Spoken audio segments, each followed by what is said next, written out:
What's going on, guys? John the Bettis here, recording an early morning video today to go over the NBA slate. 11 games tonight. So, usually, I'm trying to record these at night.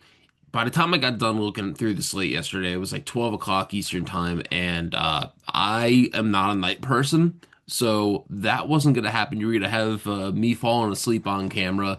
I am not Mike Francesa, so I will not be doing that. Real ones know. But it is bright and early here, and I'm going to break down three things I really want to focus on for this slate real quick. This is going to be a really quick video because I got to get going. You guys got to get going, and we got to throw some bets in real quick. I'm going to start out with the last game first. Um, because this is the one that I want to spend the most time on. This is the one where I feel like my edge is the best, and I just saw a prop. This is the reason why I'm trying to get this video done real quick and get it out there. I posted it to Tails. Make sure you're following me over in the Tails app. You're gonna get my picks every day right to your phone. Push notification. You press one button, boom, you're done. And that might be what happened to the Suns season, as they've lost Devin Booker, they've lost Dylan Brooks. One of my guys that I love, Jordan Goodwin, he's going to be out for a little bit of time. So they're banged up, and they have the Boston Celtics coming to town, one of the best teams in the East, even without Jason Tatum. This is the thing that I've been talking about on these videos almost every time that the Celtics play on a slate. The Celtics give up more above the break threes than any other team in the league, and that is always something I like to target. The Suns are literally the perfect team for this inefficiency that the Celtics are willingly allowing. I mean, they're smart. They're not really allowing any corner threes, which is the right way to play defense in today's NBA. Um, but there are three guys on this team, especially with all the usage out of the lineup between Brooks and Booker, and even Goodwin and his bench minutes would take up a little bit of usage. That's all out of the picture now. We're going to look at three guys here. I have three guys on the card from this matchup because starting at the top, Royce O'Neal is literally a 100th percentile above the break three-point attempting shooter this season. 66% of his total shots, 79% of his total shots are from three. 66% of his total shots are above the break threes. He's taking so many, just in total for his three-point shooting, he's like 98th percentile in three-point attempts by percentage. 66% of those are above the break. Perfect match for him. Part of the reason I'm getting this video and I'm trying to get it just fast and out the door is right now Fanatics. It is plus money for him to hit the over 2.5 threes. It's plus 105. Jump on that.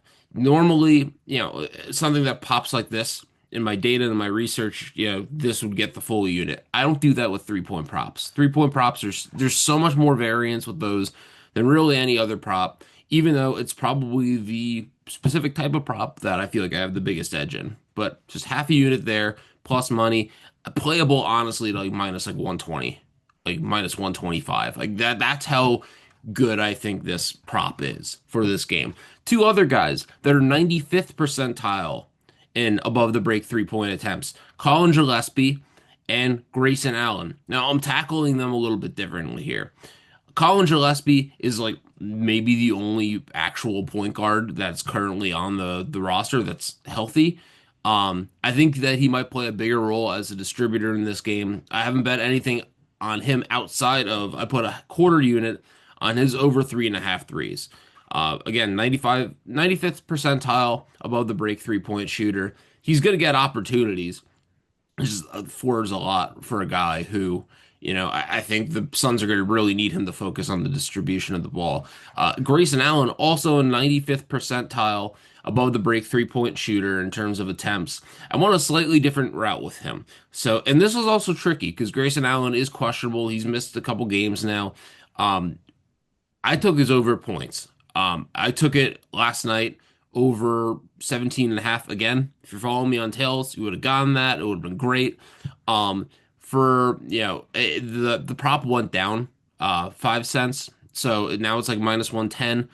for over 17 and a half. Beautiful. I mean, I would honestly consider taking this like to like 19 and a half.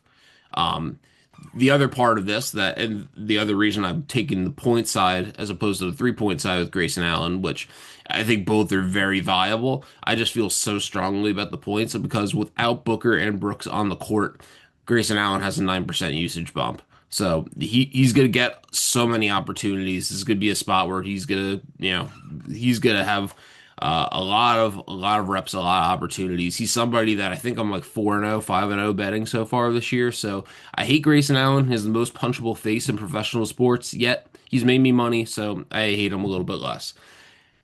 That's my rant for that game. And then real quick, two other spots I want to talk about. This one, it would have probably been better to talk about last night because I got it in a little bit early on it. But Jalen Johnson's PRA opened at 41 and a half, minus 117 on DraftKings in a 34-minute projection, give or take, that I gave him. I have a 45 PRA, and he has potential even in a blowout. I mean, you look at the game logs. I mean, Jalen Johnson, even in 20-point blowouts either way, win or loss, still playing like 35, 36, 37 minutes with the chance of getting up to 40 minutes. I don't think that 40 minutes is really in the question, but like 36, 37 minutes, I totally could see it. This matchup is a cakewalk against the Washington Wizards, who are without basically anybody that's worth a damn in their organization. So I really like this prop. I think it's like around like 42 and a half. Some books 43. If you can get it 42 half PRA for like minus like 120, 125 max, I think you should still bet it. Like I said, I haven't projected for 45 PRA. So maybe it's a little generous, but like I purposely was like, all right, well, just in case, if I took it, a minute away from him, 2 minutes away from him, what would happen? So I feel pretty good about that spot. The last one I want to talk about, I have two, well, I guess technically three plays from Knicks Cavs. So the first one is Jalen Brunson. So something I want to talk about with Jalen Brunson is this is a massive, massive pace up spot for the Knicks. And, on top of that, Cleveland has given up this year the sixth most assisted baskets in the association. The other thing that they've been doing a lot more, I mean, they've been giving up 3 point shots against a good chunk this season, but even more so since January 1st is something that I've found. The Knicks shoot a ton of threes. I think Jalen Brunson is going to contribute to that number of shooting, but I think he also is going to play a big role as a playmaker. I got it at plus 105 yesterday on Kalshi. You could probably, there's a couple books that still have it around even money. But I think even like up to like minus like 115, I think I'd still be pretty comfortable playing that. And then on the other side of this game is James Harden. Yes, is a pace down spot, but his odds are just so low compared to what I have him projected that I couldn't completely pass it up. I did split the exposure two different ways. So I took his over 17 and a half points for 0.31 units. And then I took his points plus assist prop at 25 and a half, over 25 and a half for 0.32 units. I think the points plus assist prop is like right around that same number. I would bet to win a quarter unit on both of those bets.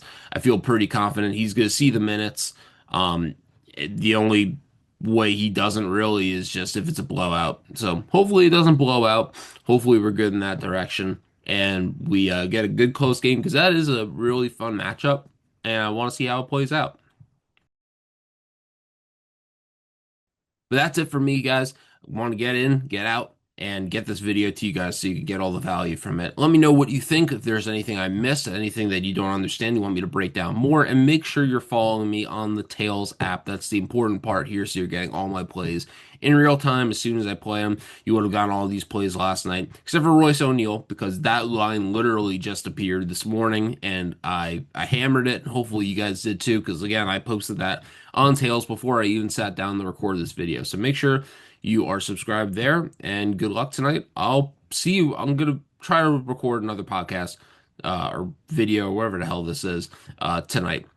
before bed because the slate size is much more manageable. I can get through it, uh, before midnight, which would be nice because I am a very sleepy person, especially when it comes to nighttime. Anyway, see you guys later.